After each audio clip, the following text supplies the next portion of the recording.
Bonjour, bienvenue à Matengine, je m'appelle Katrina McLean, je suis votre chercheuse référente pour cette activité cette année. Je vais commencer par la présentation de notre premier sujet. Le sujet, c'est les réseaux routiers. C'est quoi la situation? On imagine un réseau routier, c'est-à-dire un ensemble qu'on va modéliser mathématiquement par un ensemble de points entre lesquels il y a des liens. Okay. Donc on va imaginer, c'est des villes, et les villes sont reliées entre elles par des routes. Ok. Et on va imaginer un employé de mairie, on va dire.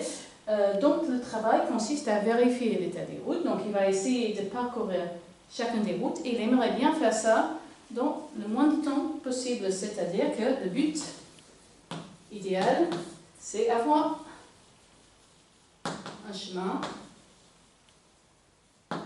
qui va passer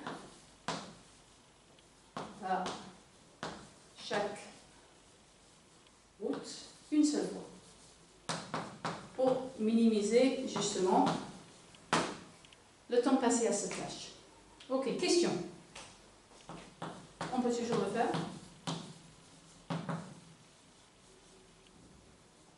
Donc, si vous me donnez un réseau quelconque, est-ce que c'est toujours possible de faire un chemin qui parcourt chaque arrête une seule fois, ou est-ce qu'il y a des réseaux pour lesquels ça ne fonctionne pas?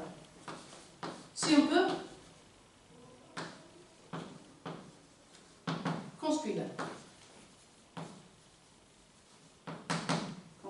le chemin. Donc, si vous me dites que oui, c'est toujours possible, moi j'aimerais bien une recette effective qui me dit exactement comment faire. Okay? Sinon,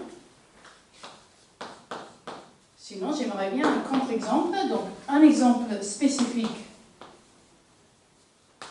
d'un réseau pour lequel vous arrivez à montrer que c'est absolument possible. Et en plus, j'aimerais bien savoir quels sont les réseaux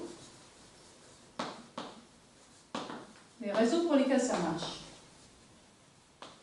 Et, accessoirement, quand c'est pas possible, comment est-ce que je trouve le chemin le plus court? Comment trouver le chemin le plus court? C'est-à-dire qu'on va toujours pouvoir voir un chemin qui va passer par toutes les arêtes, pas nécessaire, qui va peut-être passer par certains arêtes plus qu'une fois. Comment optimiser ce problème? Comment trouver le chemin le plus court?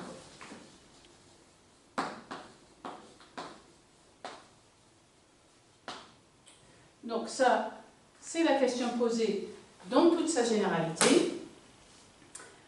Je vais vous donner un conseil qui marche d'ailleurs pour tous les problèmes Matengine.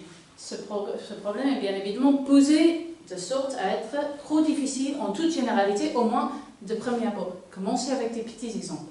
Commencez justement, par exemple, on va commencer avec le cas de figure où il y a exactement deux points de réseau routier. Comprendre celui-là complètement.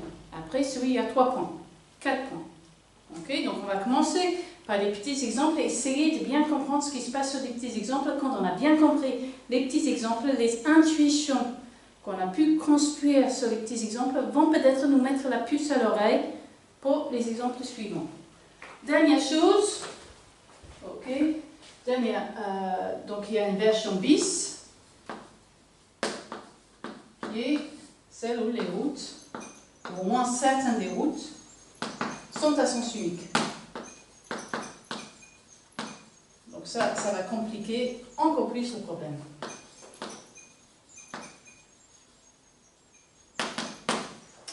Bonne recherche!